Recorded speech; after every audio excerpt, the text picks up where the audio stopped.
Alright, so what's good, you guys? So I just got in these dynamic turn signals from AliExpress. So they're not the official ones, and when I say official, I mean they're not from this company that rhymes with dynablink. But I've been advocating for these since like forever because I know a bunch of people that got them from AliExpress and they say they're just as good, everything works fine. These are still plug and play, and based on what I've seen, the fitment should be on point. So yeah, I mean, it should be this more or less the same as the ones from dynablink. The only difference is the cost. These I got from 20 bucks from AliExpress. I mean, it just took like a month to get to me, but I mean, I'll wait if that means saving the extra money. And when I say saving the extra money, it's a big oof of money that you're saving. So I'm gonna unbox these, show you what it comes with, try to install it, and then give you like a brief review of it, I guess. I mean, they're turn signals. I mean, how much can one review about it, right? And I say try to install because tell me if this has ever happened to you, where you watch a YouTube tutorial on how to do something and you're like, wow, this is so easy, it only takes like 10 minutes. Then when you go out and try to do it, everything that can go wrong goes wrong, and a 10-minute job ends up being like 2 hours. All right, so this is the box that it comes in, just some danky unmarked white box, some Chinese lettering there. These are the turn signals itself, and I actually appreciate it and like that, and actually surprised that, you know, it came with on this clear film that wraps these so that it kind of prevents it from scratching in the box. And also what actually surprised me was that it actually comes with the tools that you need to unscrew the screws so that you can install it.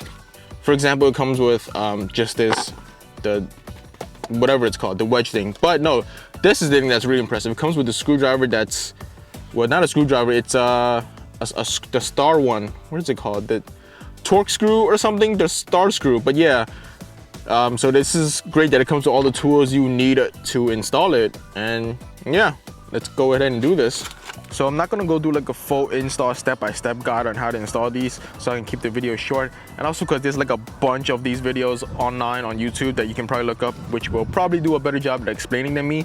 But the general consensus is you just gotta remove the mirror cap, and then there's two screws, the star screws, and then you just kind of just pry out the old one. So kind of an install tip for anyone. I don't know how much you guys want to keep back your original signals, but if you're not careful, this bottom piece that kind of snaps into the bottom part of the head, the mirror housing, I kind of just went too aggressive, and then this whole area just kind of chipped off. I don't know if you can see that.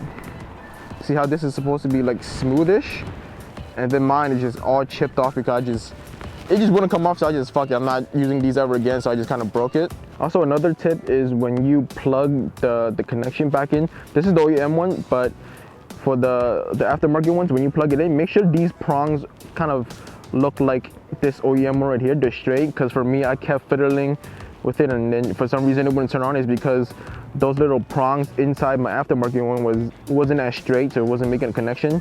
So just kind of put a flathead screwdriver in there and just straighten them up to make it look like these OEM ones, and they should work fine. 7 hours later. Yo, so I am finally done, and it took way longer than expected. The tutorial made it seem like it was gonna be like 20 minutes at most. Yo, I took like an hour, or even like an hour and a half. Like I said, it never goes as expected as the tutorial made it seem to be. They definitely look amazing, but yo, the install was annoying AF. There was so much fiddling, way more fiddling than I would have liked, of me, you know, trying not to break the clips and then trying not to break other stuff, and it just, oh my God. Way more annoying than expected. It wasn't hard, just annoying and frustrating. Yeah, I mean, what else can I say about them? They're just turn signals. They definitely look way better than stock in my opinion. Not even just for the sequential, but just the material of it, because this is like matte black. I mean, it's more like dark grayish, but then it still blends in better than the white ones from stock. Fitment was on point. There's no like extruding gaps or anything like that. Everything fits, everything slides right back in. 20 bucks, AliExpress. They work, fit, and just as well, if not the same as the other company, the company that rhymes with dynablink. So I mean, just for 20 bucks, you can't really go wrong with it. I mean, there is nothing wrong with it. But yeah, that's pretty much it for this video. I'm gonna head out of here. I'm gonna get some food because I'm hungry AF, because this took way longer than expected. Anything that could went wrong, went wrong. Thumbs up this video.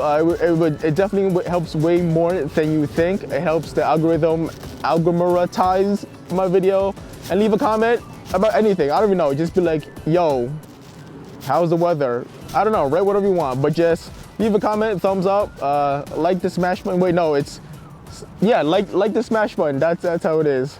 And yeah, catch you guys in the next one.